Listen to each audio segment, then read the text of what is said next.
Discipleship Series. Title, Deny Yourself. Ang unang hakbang ng tunay na alagad. Text, Mateo 16:24. Maraming gustong sumunod kay Jesus, pero ayaw iwan ang sarili nilang kagustuhan. Gusto nila ang Savior, pero ayaw nila ang Lord. Sabi ni Jesus sa Mateo 16:24 kay JB, "If any man will come after me, let him deny himself and take up his cross and follow me." Ang unang sinabi ni Jesus ay hindi. Pagpalain mo ang sarili mo. Hindi rin niya sinabi, sundin mo ang puso mo. Ang sabi niya, deny yourself. The message is clear. Ang ibig sabihin ng deny yourself ay hindi lang simpleng sakripisyo. Ibig sabihin nito ay isuko ang sariling pride, talikuran ang kasalanan, at piliin ang kalooban ng Diyos kaysa sariling kagustuhan.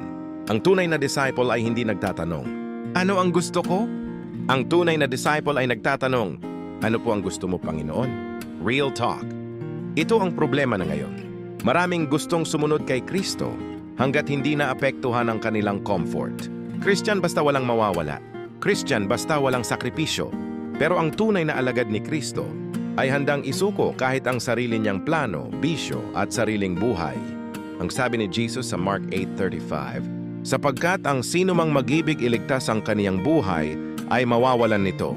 At ang sinumang mawalan ng kaniyang buhay, dahil sa akin at sa Ebanghelyo ay maililigtas yaon.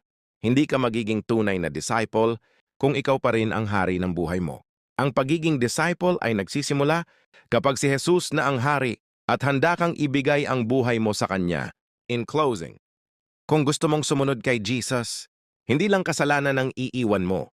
Minsan pati sarili mong kagustuhan dahil ang tunay na disciple ay nagsasabi, Lord, hindi ang kalooban ko, kundi ang sa iyo ang mangyari.